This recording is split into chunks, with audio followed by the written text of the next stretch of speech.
With the Trump-Kim summit now less than 1 month away, excitement and hopes are building. But there are both risks and rewards to this high-stakes diplomacy.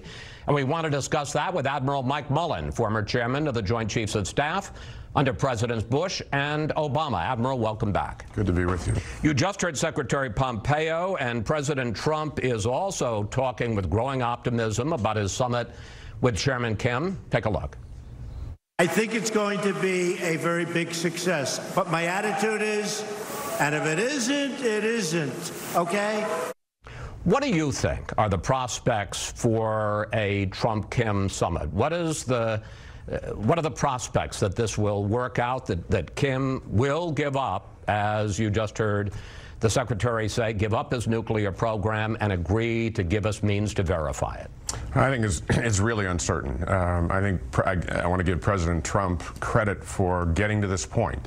He's moved the needle on this when that has not been done in the past, but I also think given the stakes, it's a very much high risk, high reward opportunity, and I think the downsides potentially are really, really significant as well. All right, I want to talk to you about that because you gave a speech in Washington this week, and you talked about what could happen if this summit falls apart, if they walk away from Singapore without a deal. Let me put it up on the screen.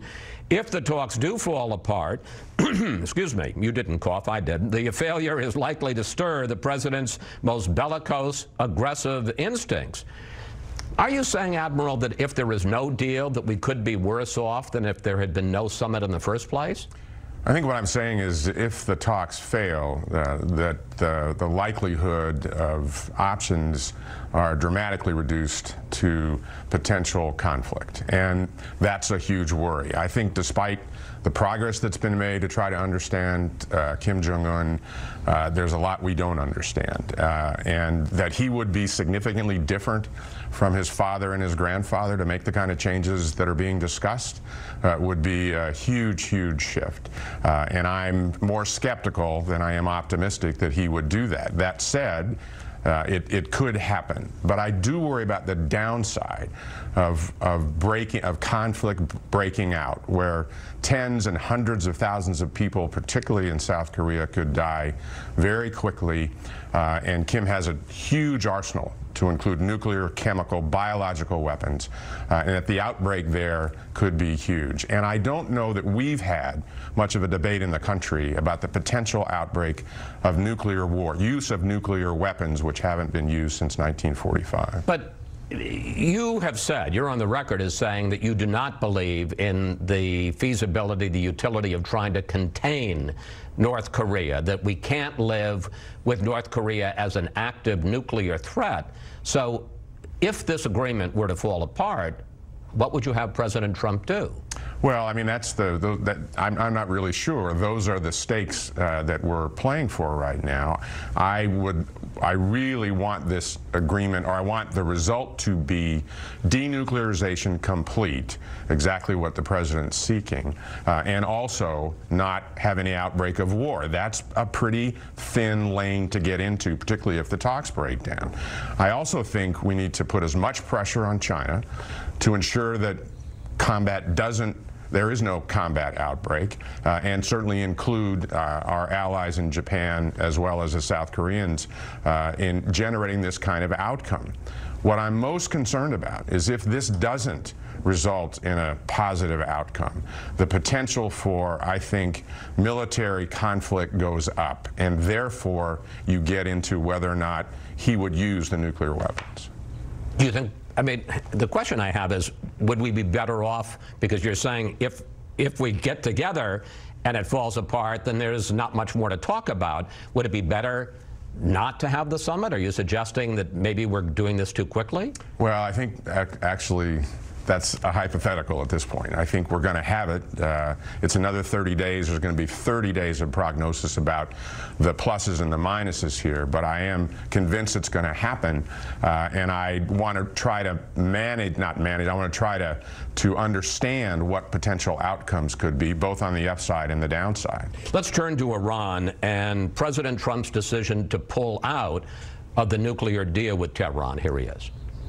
It is clear to me that we cannot prevent an Iranian nuclear bomb under the decaying and rotten structure of the current agreement. The Iran deal is defective at its core. You were the former chairman, you were the chairman of the Joint Chiefs of Staff.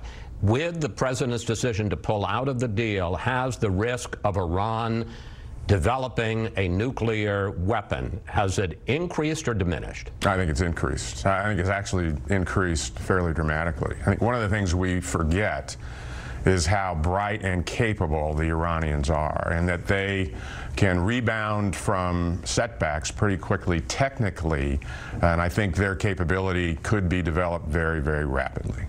But you have criticized Iran for continuing its its missile program, its ballistic missile program, and that the JCPOA, the Iran nuclear deal, did not stop that. It clearly did not curtail Iran's bad actions across the Middle East and its support for terror groups in a number of countries.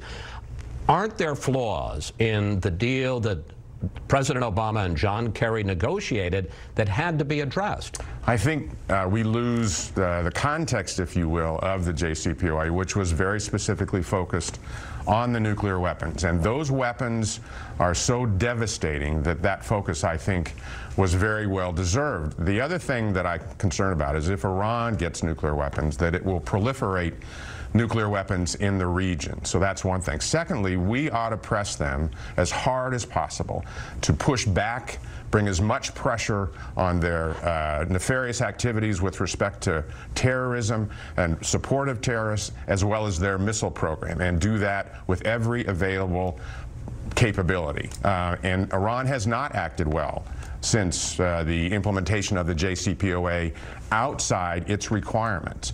Everyone I've spoken to says Iran is in full compliance with the specifics of the JCPOA, which eliminates their ability to develop nuclear weapons over a period of time. Of course, the period of time ends, and that's one of the concerns of President Trump, is that in 2025 you have the sunset clause, and that apparently was the issue that broke us apart from the European allies, and that's when the president decided to pull out. Yeah, I think clearly, eyes wide open, we knew going in that there was a sunset aspect of this. 10 years is a long time in some ways to look at it, in which case you would hope that there would be developments where they wouldn't develop once that sunset sunset clause went into effect. I want to ask you about two other issues while I have you. What do you think of Gina Haspel's nomination to head the CIA, and do you believe, as some Democrats did in the confirmation hearing this week, that her involvement in enhanced interrogation after 9/11 somehow disqualifies her?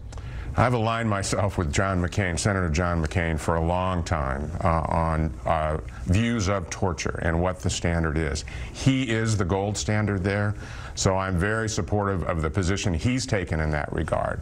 And I recognize lots of intelligence professionals I've talked to think Gina is an extraordinary person with a great background. That said, she has a past, and then recently, while she stated that she was in compliance with the law, where I think Senator McCain is where I am, that morally it was wrong, it was torture, and that she should be held responsible for that. And therefore should not be the CIA director? I'm not voting. I'll let those that vote make that decision. But you would say that what you did was wrong? I'm very much where Senator McCain is.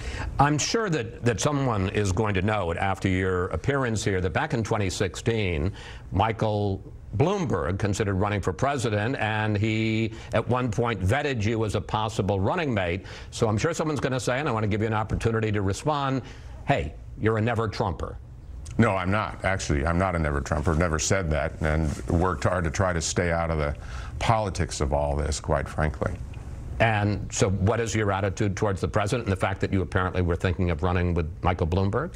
Well, that was a time that I was focused with Michael Bloomberg on the possibilities. It never really came to fruition, and in the end, I honestly came to a point with my family that it really wasn't my kind of life, or that we would pursue anything like that. Admiral Mullen, thank you. Thank you for coming in today and pursuing this life and talking to us. We appreciate it. Thanks, Chris. Up next, we'll bring in our Sunday group to discuss a foreign policy landscape that is shifting rapidly.